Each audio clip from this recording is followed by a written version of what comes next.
We're right with you. The Morning Majority, 5 to 9 on 630 WMAL. 637, Wilson, Neiman, and Ham in the House. And, these debt negotiations are ongoing. We thought it might be a good day to call on some of our Republican members of Congress and ask them how they feel about all this. We have Representative Jim Jordan on the line. He is a Republican from Ohio, like the Speaker of the House. In 2010, he won re-election by 72%. He represents Lima, Ohio, and northwestern portions of Ohio, and is in fact a 4-time state wrestling champion in the state in his earlier days. Congressman, good to have you with us. I think that's not a bad idea. We just throw down a mat, maybe in the Oval Office, and Boehner could send you up there, and you could just wrestle him for the deal. He's skinny, but I think he's tough. But I think you could take him. Well, I appreciate that. Unfortunately, we can't decide things that way. Well, too bad. Yeah. Congressman, good to be with you. Good to have you. Let me ask you, seriously, all joking aside, we're down to it. This is the week where the rubber has to meet the road in some way. We have to come up with something if we're going to avoid default.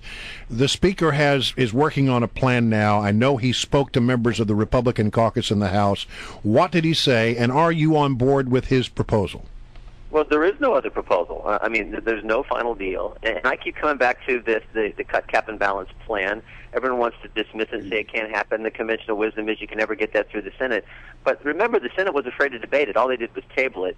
And I always come back to this. There's been one plan put on paper, one plan debated, one plan passed the House of Representatives, one plan with bipartisan support, one plan that fixes the country, and one plan that would prevent a downgrade from Standard & Poor's and Moody's. And that's the cut, cap, and balance plan. And it's also, maybe most importantly, the plan that the American people support. As evidenced by CNN's poll last week, 66% of Americans say that's what you should do because they know that's what will fix the problem. Well, Congressman, admittedly, stand strong and stand firm for that plan. That is a plan that's on the table, and it has passed the House, and it's tabled over on the Senate side. But most people who are pretty good at counting heads over in the Senate say it can't win there. So the Boehner proposal is also on the table. Are you willing to support that as it has been explained to you thus far? Again, we don't know what's in that, and as it has been explained to me thus far, I am not willing to support that. But we don't know what it is. Which we're still talking about is, are we going to have some commission involved in this plan? It's only going to be about a $1.2 trillion in the first tranche. They talk about of real spending cuts. My guess is, although we've never seen any specifics, my guess is that's all in the out years. And so again, I keep coming back to the one plan. And here's the thing to keep in mind too: if we always followed the conventional wisdom, we would never accomplish anything that really mattered. If the founders would have followed the conventional wisdom, there wouldn't be a United States of America. I tell folks the idea that the Senate won't even debate it. Think about this: the most deliberative body in the world won't even debate a plan that 66% of the American people support. Why in the world won't Harry Reid bring it up for a vote? Because I think if he actually debates it, and they have extended debate, and the American people get a chance to weigh in, the senators are going to find out, wow, they like this. Maybe I'm going to have to vote for this instead of hiding behind some tabling motion. That's what needs to happen as we move forward this week. Do you see that happening? Do you see it actually going to the Senate and actually having to vote? Every day that there's no other alternative out there. And frankly, remember, there were alternatives brought up last week. First, we had the McConnell plan. That got shot down because everyone understood that doesn't work. Given the president all this authority and basically veto power, that didn't fly. Then there was the Gang of Six plan. That was quickly abandoned because everyone understood that was huge tax increases, and that's the wrong remedy for our ailing economy. So every time there's been a new plan come up, it gets defeated. And I keep coming back to the only thing that's on paper, the only thing that's passed with bipartisan support, the only thing that works is the cut, cap, and balance plan. What are you guys' plans for, or such that they are meeting with Boehner and hearing more about this and discussing things today? Well, it's sort of, we're kind of just wait and see. But as again, I stress the fact that there are lots of members in both, I think, the House and Senate who want us to continue to focus. Why can't the Senate follow normal procedure? We sent them a bill. They have if you don't like that, Harry Reid, put together some counter proposal and send it back. That's how the legislative process works, and then we'll negotiate back and forth. And frankly, if it's within the framework of cut, cap, and balance, we'll at least take a look at it. But Why not follow the normal procedure and just instead of saying, oh, no, we're not even going to bring it up for a debate, we're going to table it? Congressman, I got to ask you, though. I mean, look, I'm with you on this. I think the cut, cap, and balance is a great proposal. I mean, I would love to see that become the law of the land. But politics is what is possible. And it doesn't look. I've been around this town a long time. The way I look at it, I don't think it can get through the Senate. And even if it does get through the Senate and gets to the president's desk, president says he's going to veto that it's a non-starter. He would sign it. Well, He'd sign it. Well, let me just say though. I mean, at some point, don't you have to say, okay? I mean, look, it was our best effort. It's what we really want. But given the way the situation it prevails, it doesn't look like it's going to pass. Well, two things, Brian. First of all, no one said we could get. No one said that there would be 218 votes in the House to pass anything that increased the debt ceiling. We proved them all wrong when we passed the cut, cap, and balance last week. Second, saying you're going to veto and doing a veto are two entirely different things.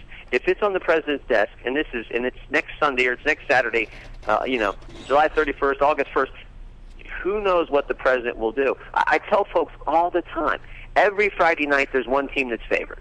But they still kick the ball up and play the game. And a lot of times, maybe not a lot of times, but sometimes the underdog wins. So let's continue to play this game and see if we can actually do what's best for the American people. And that is a cut spending this year, cap it as a percentage of our economy going forward, and then put in the real game changer, a balanced budget amendment to the Constitution. If we can get that done, we ultimately fix things financially for our country long term and guarantee a future for our kids and our grandkids, one that doesn't involve the bankruptcy of the country. It is being reported that Speaker Boehner is working on something new that would be in the framework of cut, cap, and balance, but something that he thinks would actually get through the Senate. It would be in that framework. And it's also reported that he said it would require some of you, meaning the Republican caucus, to make some sacrifices. What do you read into that comment, and was that comment actually made in front of GOP lawmakers?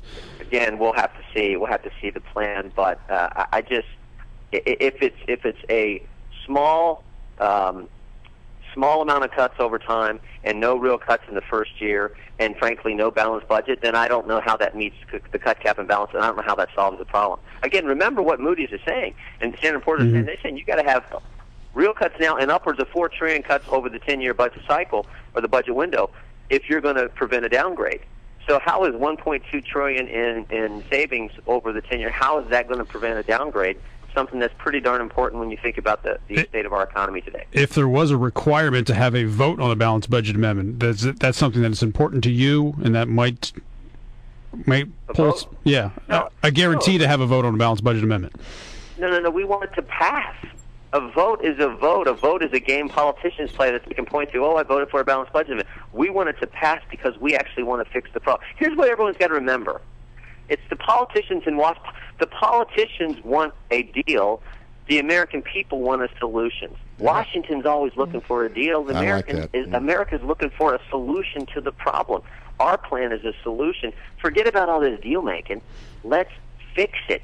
Our plan fixes it. That's why we should stick to it. And frankly, that's why Harry Reid should bring it up for a debate, and they should pass it and put it on the president's desk and see what he does. Do you think the speaker is wrong in coming up with another deal, or should he just say, you know what, we have our deal?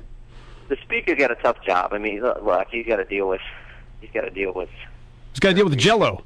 Yeah, he's got to work with President of the United States on this, and they come from a different perspective. So I appreciate the work. Congressman, are you prepared? Are you prepared to stand your ground all the way beyond August 2nd? We're prepared to do what the country needs done, which is a plan like cut, cap, and balance. But are you prepared to let this thing go to default? It's not. It wouldn't be default. Okay. Are you prepared to let the deal, the time expire, and go beyond August 2nd to get what you want? We're prepared. I think many members of the House and frankly many members of the Senate are prepared to do what's right that ultimately fixes the country. We're most concerned about the big debt crisis that's coming down the road if we don't fundamentally change things.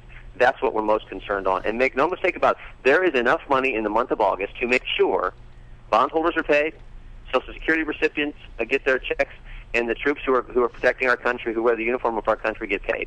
There is enough money to make sure that happens. All right. Congressman Jordan, we appreciate your time. Thanks very much. Thanks a bunch. Great. Thanks for being with you. Jim Jordan, Republican from Ohio, here with